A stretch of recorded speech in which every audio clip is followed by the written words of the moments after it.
COVID ini pandemi biasa atau war tool atau senjata perang? Hal ini merupakan pertanyaan mendasar sehingga jawaban dari pertanyaan tersebut sesungguhnya tercermin dengan tindakan apa yang diambil oleh para pejabat saat ini. Lalu kita bertanya lagi, apa yang terjadi ketika vaksin sudah mencapai 70% populasi yang seharusnya sudah tercapai herd immunity atau kekebalan kelompok. Lalu muncul mutasi strain virus baru lagi. Berdasarkan data kecepatan melakukan vaksinasi COVID Indonesia sudah cepat di tengah gelombang terpaparnya juga tinggi seperti saat ini. Sehingga yang tadinya 250.000 vaksin per hari, Indonesia itu sesungguhnya bisa mencapai herd imunitas dalam 3 tahunan lagi dari sekarang. Saat ini dipercepat berdasarkan informasi bisa 1 juta suntik vaksin per hari. Walau data ini masih diragukan karena kalau satu tenaga kesehatan menyuntik 100 orang per hari maka ada 10.000 nakes yang bekerja. Namun kita anggap informasi ini benar dulu deh. Maka dalam 1,5 tahun lagi atau akhir tahun 2022 herd imunitas tercapai maka kita menang melawan COVID. Pertanyaan liar, apa yang terjadi kalau mutasi lain lagi datang? Lalu kita kejar-kejaran deh dengan vaksin jenis baru lagi. Kalau saat ini kita anggap serangan gelombang kedua, apa yang terjadi kalau ada strain jenis baru yang mungkin bisa membuat gelombang ketiga di tahun depan?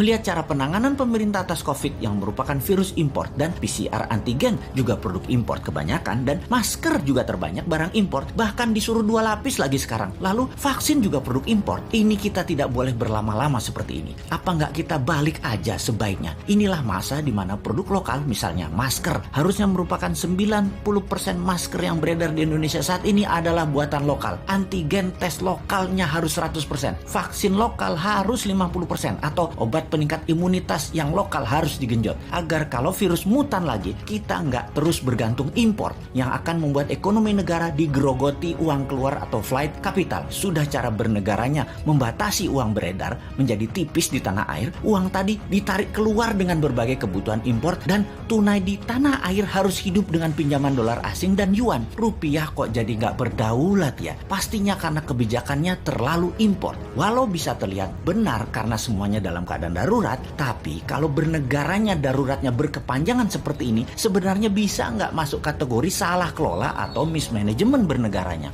Lebaran tahun 2020 nih ya, kita nggak boleh mudik, pulang kampung, mudik apalah itu. Lalu tahun 2021 berlaku lagi, nggak boleh mudik lagi. Oke lah, kita manut, 2 kali ya kita manut. Walau ada beberapa orang nggak tahan melakukan pulang kampung yang katanya mereka lah penyebab meledaknya gelombang kedua paparan COVID sekarang. Oke lah, argumen ini diterima. Tetapi kalau tahun depan 2022 masih lagi, ini namanya nggak bisa kelola. Setuju nggak kalau hal ini kita sematkan? Nggak bisa kelola negara karena 3 kali berturut-turut kita nggak pulang kampung. Kembali ke pertanyaan awal. Kita bisa simpulkan dari pertanyaan pertama oleh pemerintah saat ini, COVID adalah pandemi biasa, bukan war tool atau senjata perang biologi. Menjawab pertanyaan kedua, kalau ada strain baru, maka sepertinya ya ikut aja atas apa yang akan terjadi nanti. Kumaha engke, tak ada antisipasinya, yang ada hanyalah mudah-mudahan nggak ada mutasi lagi. Kalau terjadi berlawanan, ini senjata biologi dan strain baru, mutasi baru lagi yang membuat harus vaksin baru lagi. Kita tergopoh-gopoh lagi. Solusinya pasti tinggal bangun narasi, bayar pasukan buzzer dan pasukan buzzer bekerja keras lagi. Nah, di posisi begini kasihan mereka yang mau jadi presiden tahun 2024 sementara mereka dalam posisi menjabat yang ternyata salah semua pengelolaan pandemi dan ekonominya. Pasti kena imbas negatifnya mereka karena mereka juga bagian dari ketidaktepatan kelola pemerintah pusat dan daerah. Karena yang digadang-gadang tahun 2024 kebanyakan pejabat incumbent. Di sini enaknya jadi yang bukan pejabat tetapi